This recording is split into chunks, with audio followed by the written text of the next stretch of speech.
Educators, let's talk about the planning cycle. Planning cycle is the key process that we use to plan, document, respond to children's learning. But what happens when we look at the planning cycle through a lens of different theories?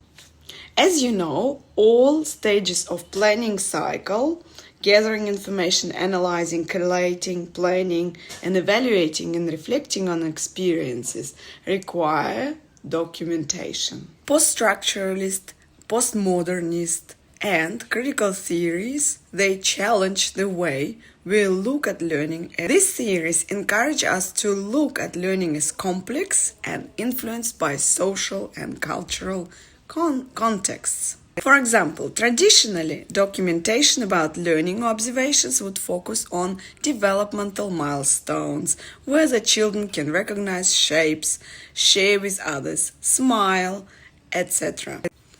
Post-structuralist theories or reconceptualization theories shift this perspective. They suggest that observations are not neutral. They are influenced by educators' background, values, and even power dynamics within your learning environment. In other words, what we choose to document reflects our own biases and assumptions, and even beliefs and values. For example, do we notice when a child is excluded from play because of their language background or skin color?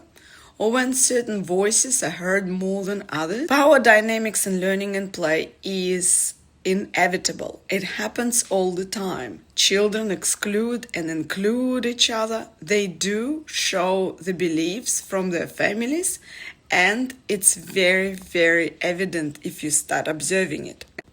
Post-structuralist theory also helps to recognize the power in children's interactions, in teacher-children interactions, and also see how social class influence children's judgments and play. The easiest way to see it is through exclusion. So they do exclude children from play, consciously or not. They also apply different play roles. For example, when I was at university, we talked about one scenario when children play home, or mummies and daddies back then. So it wasn't 2010, mind me. And they were noticing, the researchers, that children would consistently take the role of strong parents, such as I'm gonna be mommy, which according to them would be an important role, and I'm gonna be a daddy, so any of the parents and guardians. But the role of the baby or a dog would be assigned to children who, as you can guess, in power dynamics are not on top of the hierarchy. So rather than focusing on fixing behavior, post-structuralist thinking and theories encourage us to reconsider learning environments and question whether they reinforce the patterns. Also, you might notice that these patterns emerge in play, and you can be more proactive and bring books, talk about it, and even sometimes interfere. According to postmodern and critical theories, there is no single truth about child's learning. They challenge us to look at multiple perspectives. That's why modern EYLF approach requires multiple perspectives from educators, from the child, from families, and even from community. How is child making sense of the world? How do they make sense of the experience based on their identity, based on their funds of knowledge, and based on their background?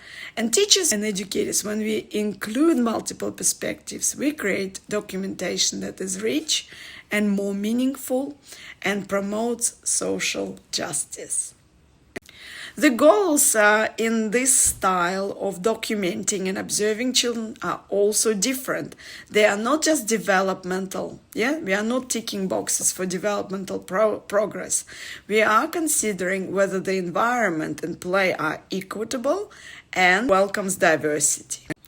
So, for example, as a teacher, do you recognize voices that are missing? Are you challenging stereotypes? Are you creating opportunities for all children to feel seen and valued? Once I had a child who didn't believe that girls can play soccer, so I had to pull out the image of Matildas that's a soccer team in Australia, and we had a little bit of a discussion. He still wasn't 100% convinced, but at least he allowed one girl to join their team. Reflection is part of any planning cycle, as you know, but this new series, they challenge us to go a little bit deeper. They encourage us to view children as agents of their own learning. And some people who know Reggio Emilia probably can recognize that. Also, our role is important. Are we reinforcing those patterns that only boys can play soccer? Or are we challenging those patterns? So through this new post-structuralism, post-modernist and critical lens, planning cycle becomes a tool to promote equity and create more inclusive, responsive learning environments.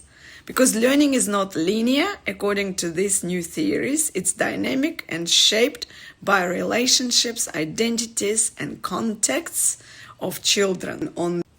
If you want to watch a long video on critical theories or postmodernism, please check out my YouTube channel.